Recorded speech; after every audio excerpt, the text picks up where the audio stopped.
माँ जी जल्दी चलिए, देखिए आपके घर के बाहर एम्बुलेंस आई है। गायत्री भागती हुई दरवाजे पर आती है। तभी उसकी बहू चांदनी को एम्बुलेंस से बाहर लाया जाता है। हे भगवान, ये मेरी बहू को क्या हो गया? एक्सीडेंट हो गया माँ जी। अरे लेकिन ये कैसा एक्सीडेंट है? चोट तो कहीं नजर नहीं आ रही। अरे माँ जी, दिमाग में अंदरूनी चोट लगी है और ये अपनी याददाश्त खो बैठी है। हैं? मेरी बहू याददाश्त खो बैठी है, अब क्या होगा? अब फिक्र मत करिए, बस इनका अच्छे तरीके से ख्याल रखिए। मैंने दवाइयाँ दे दी हैं, अब मैं चलता हूँ। अगले दिन अब तेरी तबीयत कैसी है बहू? बहू? किसकी बहू? हम भैरवगढ़ के ठाकुर विक्रम सिंह की बेटी रूपवती हैं। हम एक राजकुमारी हैं और तुम हमारी दासी हो बुढ़िया। अरे बेटा विशाल, बहू कैसी बहकी बातें कर रही है। अरे कुछ मत पूछो माँ, रात को मुझसे अपने पैर दबा रही थी। सर पर चोट लगने की वजह से इसका दिमाग पूरी तरह खराब हो गया है और ये अपने आप को राजकुमारी समझ रही है। तभी वहाँ चांदनी आ जाती है। तुम दोनों यहाँ क्या खुसुर फुसुर कर रहे हो? कहीं तुम दोनों मिलकर हमारे खिलाफ कोई षड्यंत्र तो नहीं रच रहे हो? हम तुम्हारा सर तलवार से उड़वा देंगे, समझे? अरे नहीं नहीं राजकुमारी जी, हम तो आपके सेवक हैं। भला हमारी इतनी हिम्मत? कहिए, आपने यहाँ हॉल में आने का कष्ट कैसे किया? हमें बहुत भूख लगी है। ए दासी, जल्दी से हमारे लिए भोजन का प्रबंध करो। आज हम शाही कबाब खाएंगे। विशाल अपनी माँ को चांदनी की बात मानने के लिए इशारा करता है। ठीक है राजकुमारी जी, मैं अभी आपके लिए भोजन लेकर आती हूँ।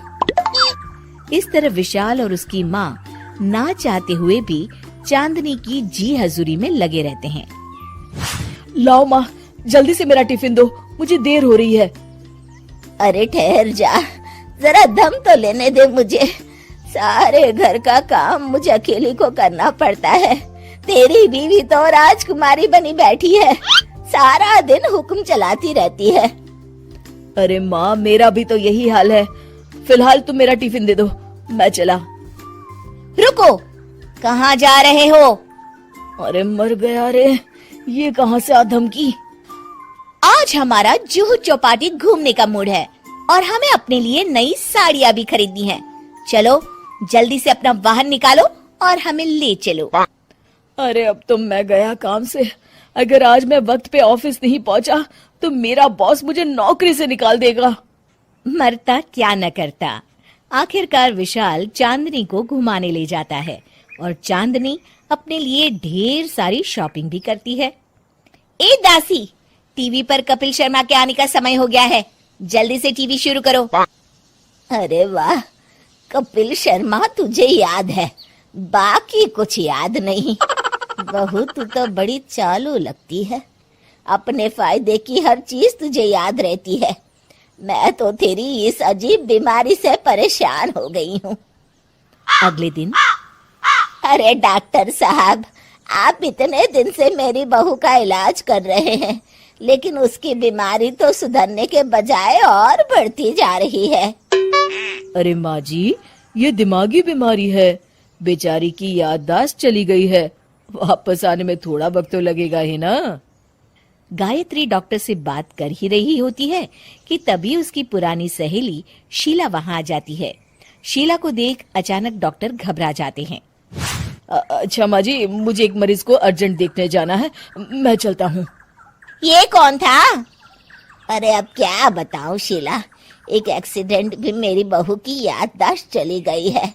ये डॉक्टर उसका इलाज कर रहा है। ये डॉक्टर कब से बन गया? अरे ये तो चमन पान वाले का लड़का है, सारा दिन नौटंकी करता रहता है।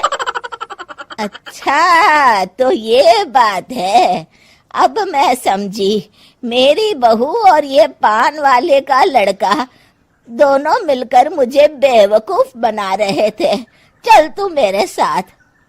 गायत्री शीला को एक बड़ा सा डंडा हाथ में देकर अपनी बहू चांदनी के कमरे में ले जाती है। बहू, ये मेरी सहेली है, एक डॉक्टर है। इसने तेरे जैसे न जाने कितनों का इलाज 2 मिनट में कर दिया है। इसका कहना है कि सर पर जहाँ चोट लगी हो, अगर उसी जगह दोबारा किसी बड़े डंडे से जोर से मारा जाए तो मरीज की याददाश्त वापस आ जाती है। देख, हम डंडा भी लाए हैं। अपनी सास की बातें सुनकर और हाथ में बड़ा डंडा देख चांदनी घबरा जाती है। अरे बाप रे, मैं तो फंस गई। इस डंडे की एक बार की वार से ही मैं तो चारों खाने चित हो जाऊंगी। अब क्या करूं, क्या करूं, क्या करूं? लेकिन गायत्री, डंडा सर पर ठीक उसी जगह लगना चाहिए जहां चोट लगी है। अरे तू चिंता मत कर, 2-4 बार मारूंगी तो एक बार तो सही जगह लग ही जाएगा ना। चल बहू, तैयार हो जा। अरे नहीं नहीं माँ जी, मुझे मत मारिए। दरअसल घर के काम करने से बचने के लिए मैंने ये सब नाटक किया था। मुझे माफ कर दीजिए, मैं कान पकड़ती हूँ। दोबारा ऐसी गलती कभी नहीं करूंगी।